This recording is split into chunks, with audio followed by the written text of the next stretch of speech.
Hello and welcome, Earthlings, to the 2019 YouTube Interrogation Room with me, your host, Herzon Flores, and my co-host.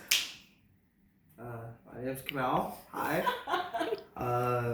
We've been indulging and having a good night, and primarily, I'd like to welcome our special guest, Wendy. Hi. Hi, very much. Thank you for having me. Thank you for having me.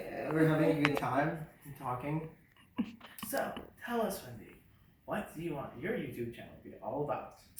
Yes, thank you so much for that question. YouTube is such a wonderful platform, and what I've heard about many YouTubers is that they start just following their passions. So I just want to do the same.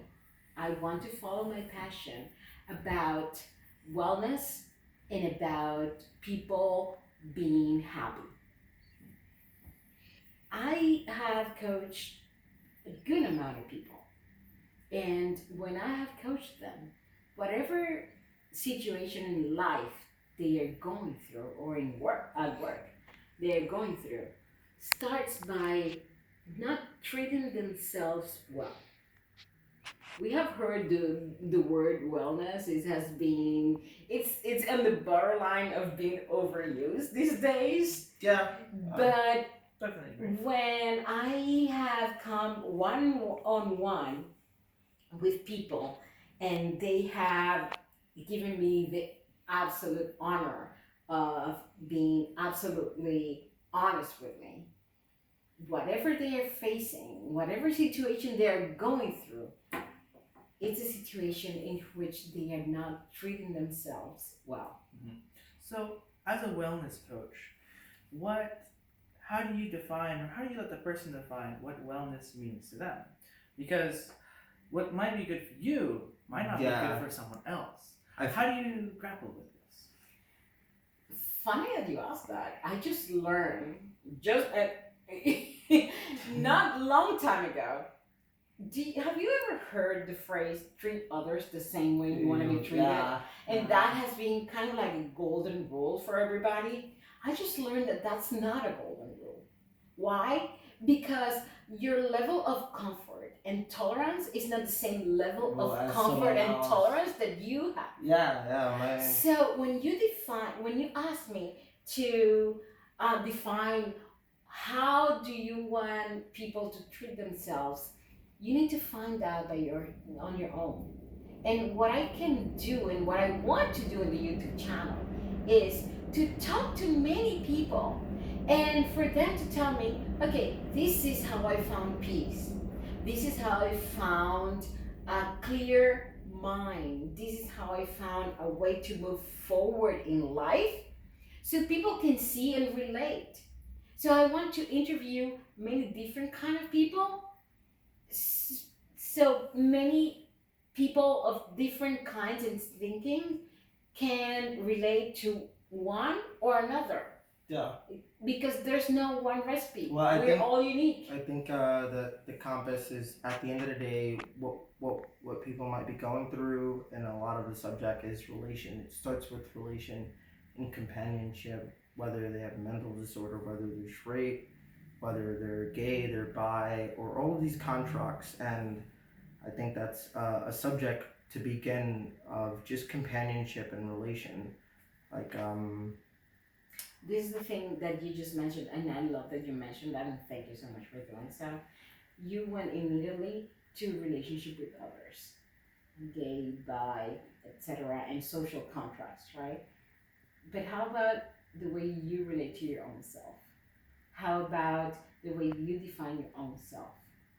And mhm. because let's do this exercise just right now. Sure. Yeah. This morning, when you were we're New Yorkers. We go to our coffee shop every morning. We do that.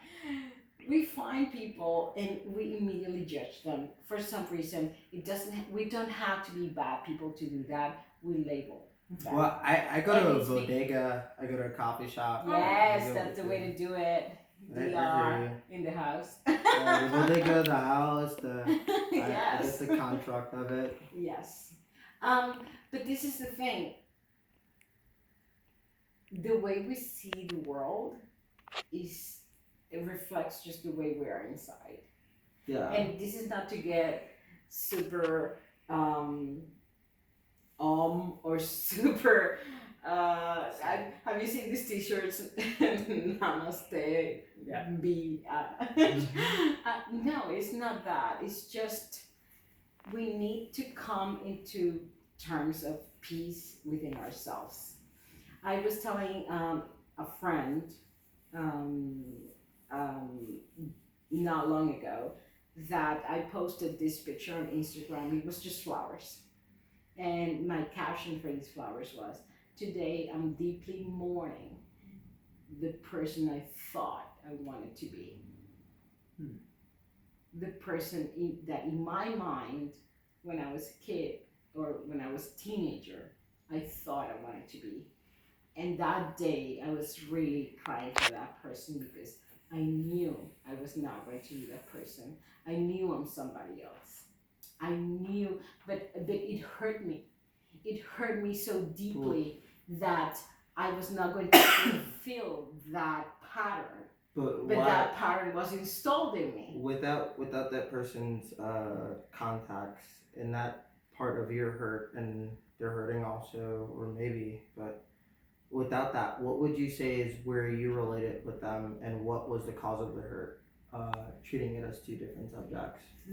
The cause of the hurt was that I am my own person, that I have my own dreams and desires, that I come from a generation that was raised by baby boomers, Yeah. and our baby boomers parents are great. They are this great generation that built the greatest wealth in the human history have ever seen. But it was a lot about go getting and do it, and if you don't have this and that, I mean, this is what defines success. And I live in New York City. In New York City, you have roommates. Yeah. In New York City, you have a job that doesn't necessarily bows. Everybody In- doesn't in bow the- their head when you come in. Mm. In New York City, Definitely. you're living a total different life from what they, with all their love, I have to say, defined for us. So And at times I felt like a loser. I felt like I was letting them down, and I felt like I was a failure. And I had to pick those pieces up and say, and that's how the Insta posting came up.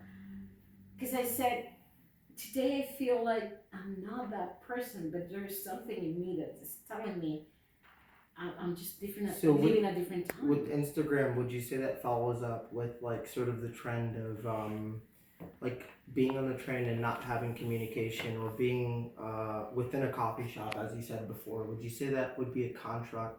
Not contract. I feel like contract is a very less and personal term, but more of like you might see someone and they're acknowledging you and you're acknowledging them. And how do you proceed that conversation in a time like modern day? I see it as like derogatively speaking, it comes in like often from a term of being a millennial, Gen Z, anything post baby boomer. Of we're on our phones all I'm the a Gen time. X. Yeah, and we'll be on our phone. We'll be on our phone, and it's like, well, I just had a brief conversation with you, but we continue the phone aspect. And in some ways, some people justify it as we're connecting with this person there, but we're not connecting with the people that we're surrounded with. Sure. And I feel like that's a lack of mindfulness. Sure. In a sense. Sure. Like- and it comes very handy that you define yourself as a millennial, and I kind of define myself as Gen X. And It's all the we, same we, shit. we were all told this is what I was told, right? I was told that we were the very last generation that knew about human contact. Yeah. But this is the thing. We don't stop being humans because we have artifacts with us, and we all crave and need that human contact. For example, now we're looking at each other's eyes, Yeah. and it's such a cool thing to do. Definitely. And you're feeling so many things. I'm feeling so many things, and I look at your eyes. I mean, we met what 5 minutes ago, and we just gave each other a hug, and it was such a to me it was such an honest hug, because we were like, wait a minute, I'm Hispanic from Indiana.